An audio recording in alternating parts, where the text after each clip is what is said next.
البدع والأهواء، أهل البدع العقائدية وأهل البدع السياسية. نقول بيننا وبينكم السلف، بيننا وبينكم الكتب، كان فيقول البدع بيننا وبينكم. الحمد لله رب العالمين،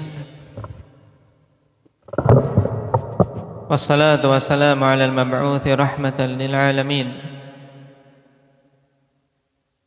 وعلى آله وأصحابه ومن تبعهم بإحسان إلى يوم الدين. Amma ba'd. Kita masuk pada poin yang ke-521.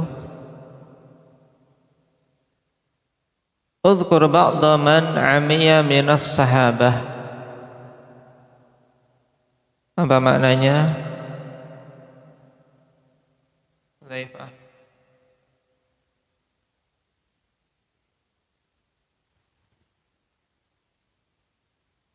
Nah, disebutkan sebagian orang-orang yang buta dari kalangan sahabat.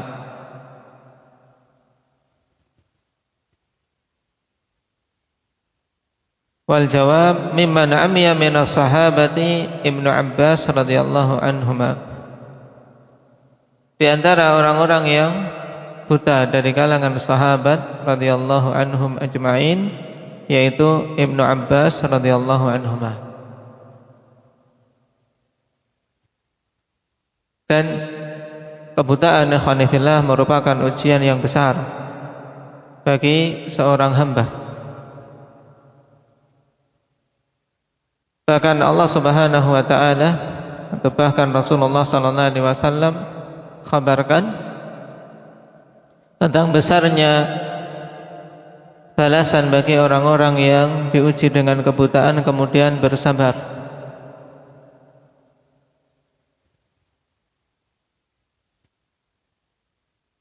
Hal ini dikarenakan besarnya nikmat melihat, besarnya nikmat mata ini, maka disyukuri ya kawan.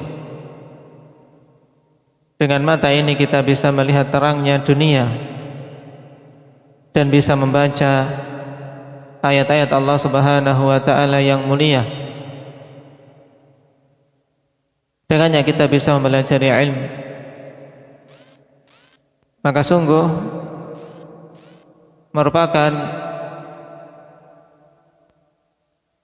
perkara yang hendaknya kita berhati-hati, jangan sampai nikmat yang agung ini kita gunakan untuk hal-hal yang merupakan kemaksiatan kepada Allah Subhanahu wa taala.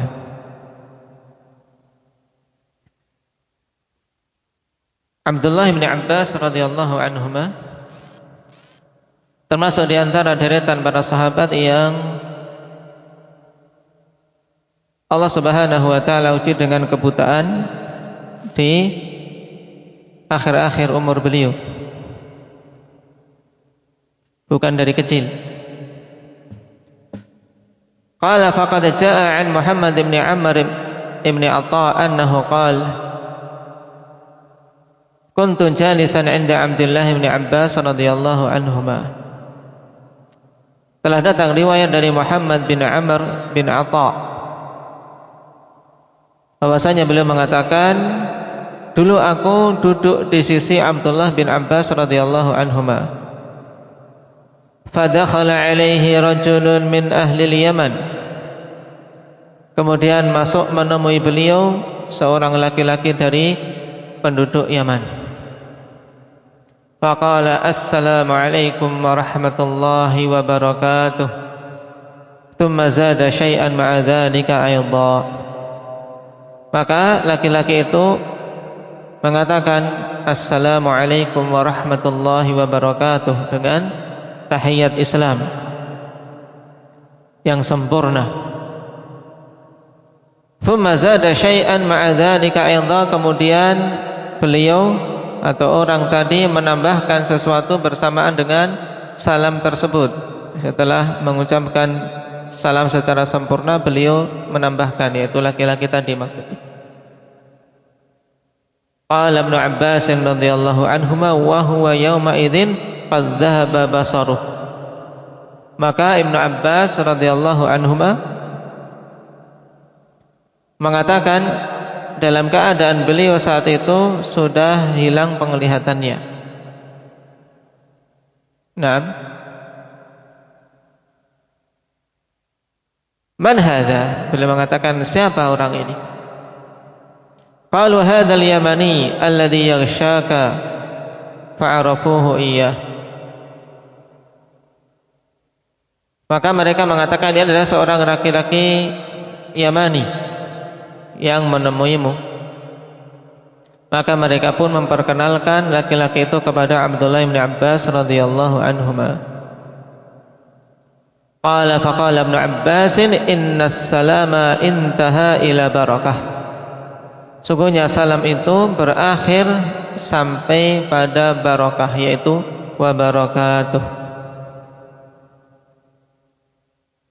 Rawahu Malik fil Muwatta wa isnaduhu sahih kama qala Al-Albani fi Dhaifah. Inti dari asar ini akhwani fillah, penegasan dari perawi yaitu bahwasanya Abdullah bin Abbas pada kisah tersebut wa huwa yauma idzin qad dhahaba basaruh. Beliau pada saat itu telah hilang penglihatannya. Dan sungguh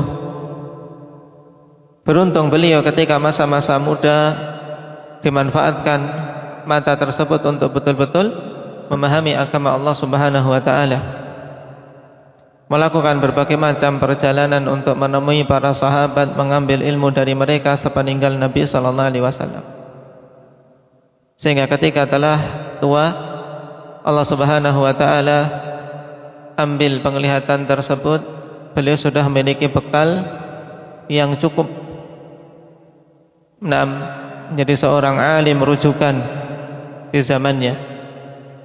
Bahkan digelar dengan bahr, sebagian menggelar dengan habr, karena luasnya ilmu beliau, sehingga tidak bermadarat kebutaan yang menimpa beliau tatkala beliau telah membekali diri dengan ilmu,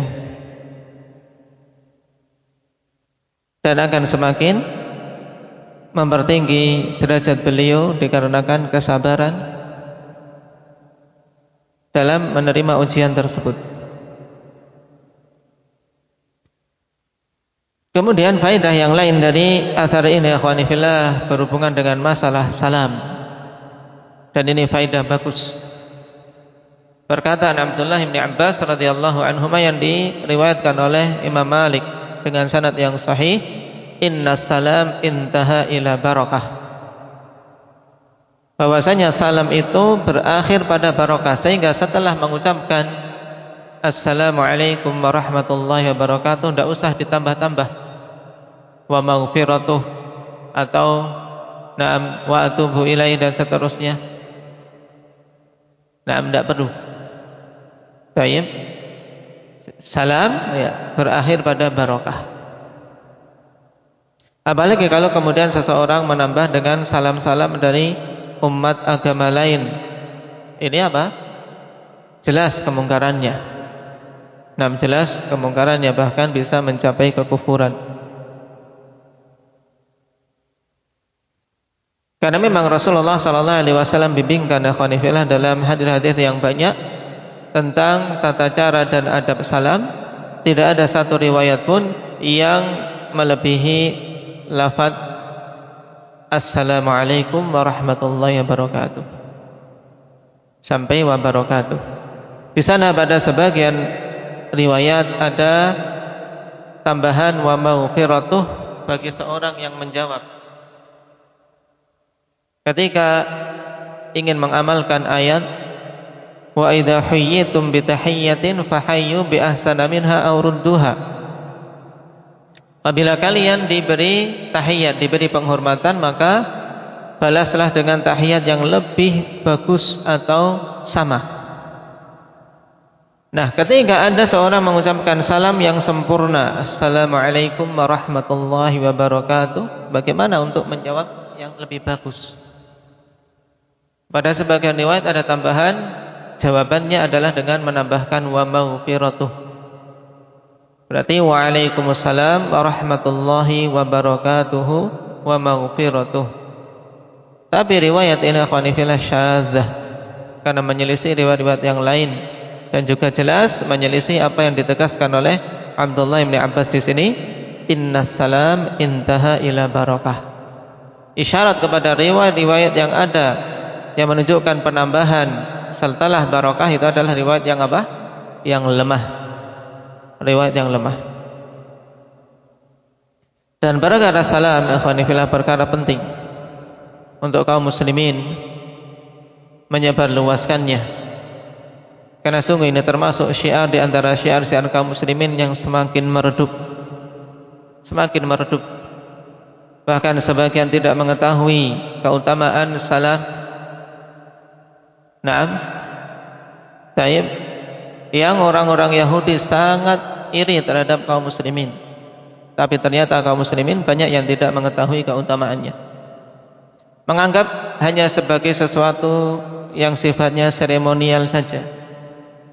Mengucapkan salam dalam acara-acara ketika mau memberikan parakata atau memberikan sambutan, mengucapkan salam. Itu pun sekarang ada aturan-aturan untuk mengucapkan salam dengan agama lain bagi para aparatur negara. Dan ini jelas alhamdulillah merupakan penggerogotan terhadap akidah muslim.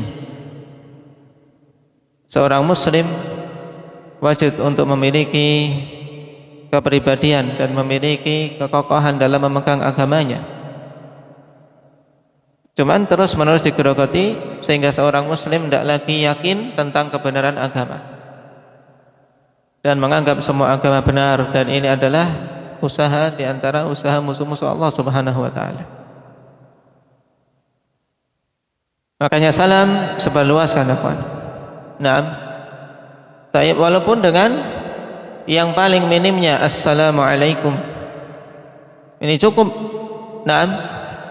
Untuk dikatakan seorang telah apa? Ifsya'us salam, menyebarluaskan salam. Dan ucapkan dengan naam keras seandainya dikhawatirkan tidak terdengar, sehingga syiar betul-betul terlihat. Padanya doa keselamatan, doa barokah. Naam. Dan padanya pahala di sisi Allah Subhanahu wa taala. Juga padanya keutamaan besar untuk menimbulkan saling cinta mencintai dan kekokohan ukhuwah. Nasallallahu at-taufiq was sadad walhamdulillahirabbil alamin.